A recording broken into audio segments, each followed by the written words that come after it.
Hey everyone, welcome to Functional Movement Friday on Wellness Partner Nation. I hope you guys are enjoying the content and the things that we're sharing with you here. My name is Patricia Diddalo, and I'm one of the founding members of this group.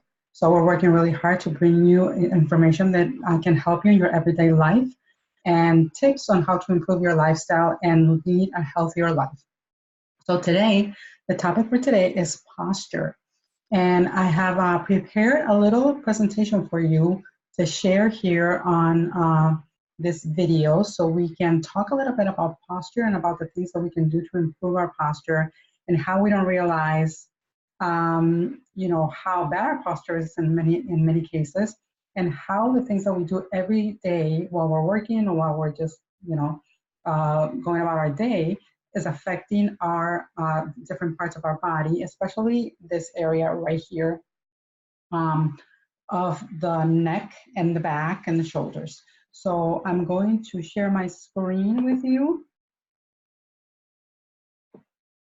And going to talk today about posture. And again, the reason why we named this section of our group, this specific topic, we didn't want to name it exercise because I think that kind of limits what we can, how we can talk about movement and different things that we do every single day, not necessarily like a workout. That's very limiting. So we're talking about movement in general and different things that we do on a regular basis. So leave me a posture in the comments if you have ever really paid attention to your posture, to how you sit, how you stand, what are you doing with your shoulders, what are you doing with your back, what are you doing with your neck, how your head is aligned with the rest of your body. These are things that we kind of like, a lot of us don't think about it, and I include myself in that group. I'm thinking about it a lot more now. After you see the slides, you'll understand why. So posture is important for our health because it keeps our bones and our joints in the correct alignment so that the muscles are being used properly. Okay, so if we're not, if we're hunching and our necks are not aligned with the back, that's going to create some problems. It also, good posture helps decrease the abnormal wearing of joint surfaces. And it prevents fatigue because muscles are being used more efficiently and allows the body to use more energy. So that's a little introduction to why good posture is important. And we're also not straining different areas in our bodies, especially our back. I feel like that's this whole area, the upper body, is what gets more strained when we have poor posture. So let's get into it. And I'm going to share some facts that to me were pretty interesting and I did not know. So hopefully this is some new information for you as well. So let's go. Did you know that the human head weighs between 10 to 12 pounds? And if you think about it, it makes sense because, we have the skull, we have the brain, which has weight in it. So that's pretty heavy. That's, the skull is pretty heavy. I don't know if you've ever picked up a skull. My sister is a doctor, and I remember when she was in medical school, she will bring skulls to study and to review for tests and things like that. So I got an opportunity to do that. So it is pretty heavy. So the neck, the muscles, the neck muscles, the tendons and the ligaments work really hard to hold your head in the right position. And each time we tilt our head forward, which is super common nowadays because we're on our phones and our computer, the weight of the head increases exponentially. So for example, a tilt of just 15 degrees, which is not a lot. I mean, a tilt of 15 degrees is very, very small, makes the head as heavy as 27 pounds, so almost double the normal weight of the head, just by tilting our head forward 15 degrees. If you tilt your head forward 40 degrees, like if you're looking down at your phone when you're doing this, that will increase the weight of the head to 40 pounds. So that is what our neck is in charge of, is holding that head in that position. And many times we're spending a lot of time looking at our phone, looking down at our phone in that specific position for an extended period of time. So we can see how that will end up straining the muscles and the tendons and the ligaments around the neck. So this was pretty shocking to me. So again, leave me a shock in the comments if this is also shocking to you, how the weight of the head increases as we tilt the head forward, or we tilt our neck forward. So posture when using a phone or computer can bring on pain in your neck, your back, and your shoulders. And again, this is like something very common nowadays. And if you've noticed, there's all kinds of things that are coming out, these ergonomic chairs and ergonomic desks and extenders where people can actually stand instead of sitting all day. Sitting is really bad for us as well because our body's not getting oxygen, we're not moving, we're kind of just like in the same position, we're not created to be static in that position. So when we sit all day, it's not a good thing for our health. So if you can ever stand, if you are, we have a lot of phone calls, a lot of Zoom calls in our groups and in our business. If you can ever stand when doing that, I was doing that yesterday because I've been researching for this presentation, and I've been a lot more conscious since yesterday about my posture. So we had a Zoom call, a team call, and I was standing most of the time. That is going to give your body a break from that sitting and that hunched over position that you're in when you're using your computer or your phone. So do you ever do this? I think most of us do, and we don't really think about it. And watch Tamara. Her back is hunched over. I'm pointing with my finger, but you can't see that. Her back is hunched over. Her shoulders are hunched over. Her neck is tilted pretty far down. So that's, I don't know how many degrees that is, but that's a pretty good tilt there. And so she's looking down. She's not sitting in a comfortable position. She's kind of like, like twisted a little bit and looking down on her phone. So how many of you have done this forever, right? Since you got a phone, since you remember. I know I have. So if you have done this, what about trying this instead? So look at the difference. The back is straight. She's sitting straighter. She's sitting, even the sitting position is better. You can see her hand right here, her other hand, and she's bringing her phone up to her eye level. Her head is in alignment with the back, and the shoulders are back, and the chest is out.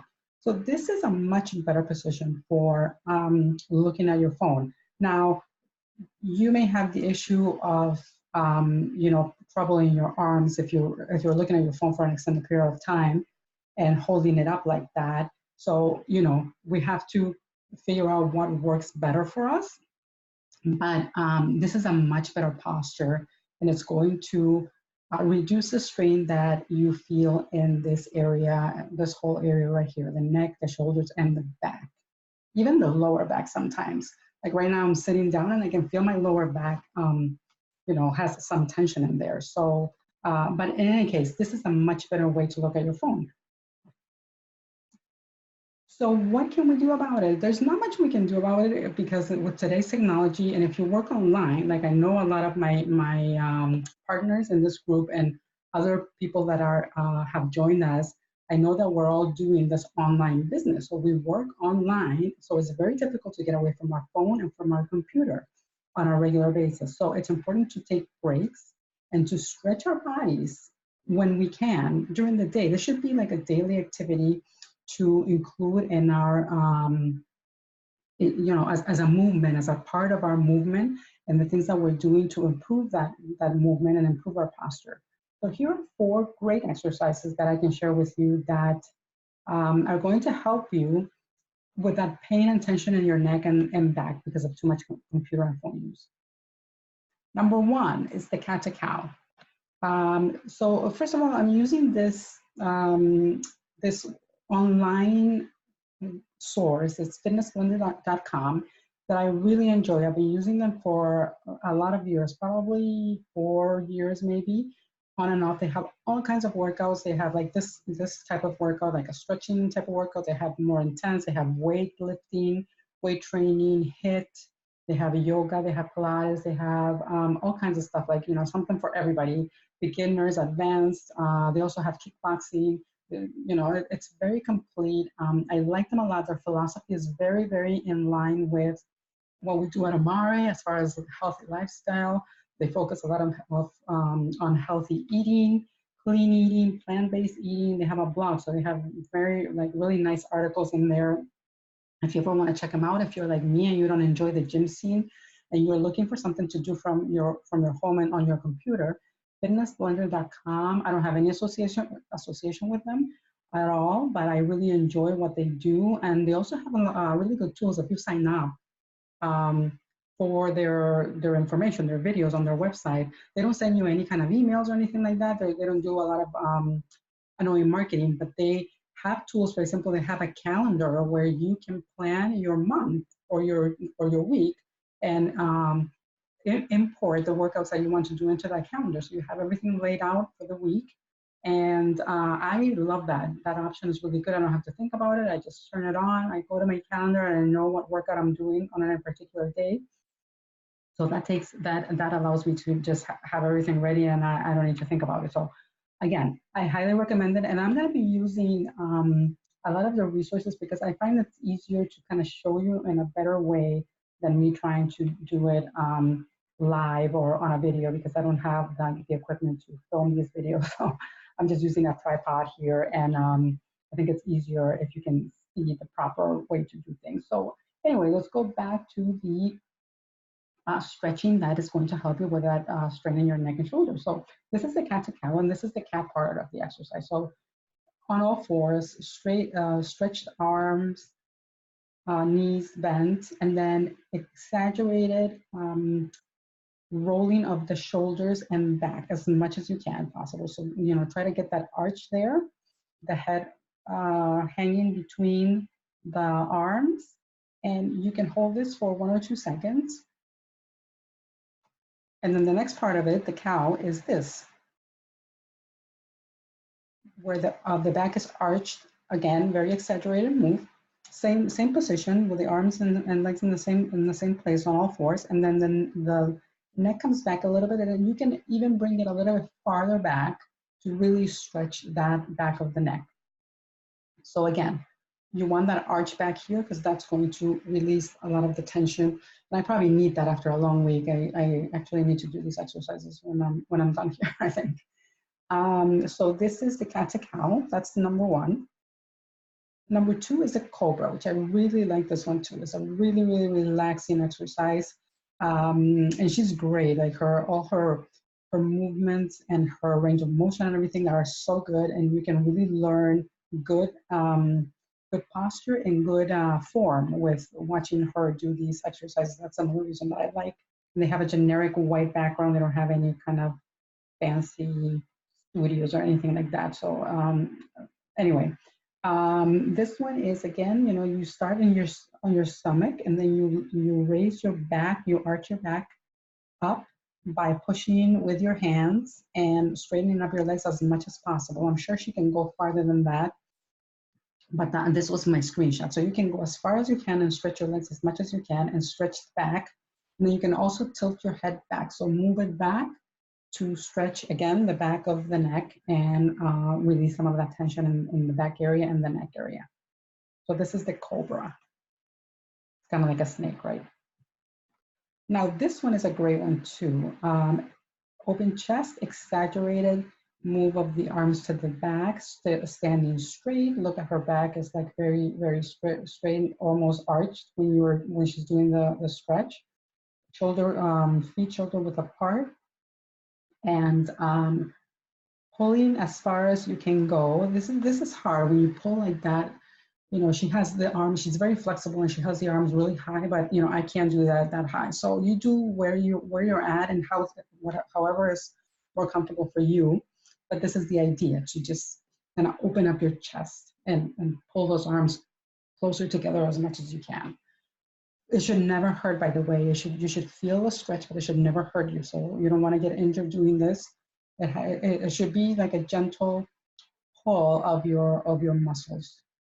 And this is the opposing exercise for that. So bringing the arms forward and again rounding the back a little bit to stretch this area. And she has kind of like a nice round. Her head is down a little bit between the arms, and then the back is rounded, and the top of the back is rounded, in the same position with the legs. but this is the open chest.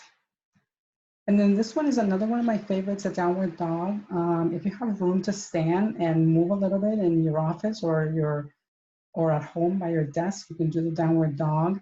This one stretches the whole body, but it's a great stretch for the neck because you're pushing the head in between your arms and you're pushing your chest down towards the floor. So again, she's very flexible, so she can do this triangle. I don't think that I can do that much of a triangle, or my back is not as straight as hers, but this is the idea. And don't ever try to do the same as the other person. You just like do what you can with your flexibility and wherever you're at. So, but this is the idea. It's gonna stretch the back of your legs, and it's also going to stretch your back and your neck, because again, the idea is to push the chest towards the floor as much as possible. Again, it should never hurt, so don't overdo it. But you know, you can do this one and hold it for a few seconds and do it, I don't know, 5 times and hold it for a few seconds.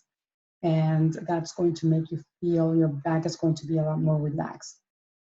There are other exercises that you can do for that. I show you the ones where you move your head from side to side. Those are really good. The ones, the head from front to back, like that, in a circle, like that. And then you do the reverse for the other side, and then looking to one side and looking to the other, kind of like just stretching that neck. Those are also, I reviewed a little bit of those last week. So these are a little bit different, and these will help your posture as well. And always think about how you're standing, how you're sitting, how your back is. If your back is straight, should be all in alignment. Your head should be above your shoulders and aligned with your back so you don't strain it. So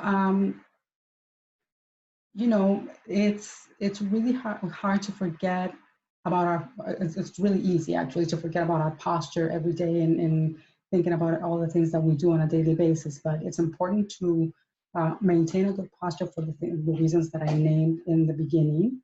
And I hope this information has been informative. Please leave me a value in the comments if you learned something about your posture today. I hope you did. And I will see you again next Friday with more tips about functional movement. Have a great weekend.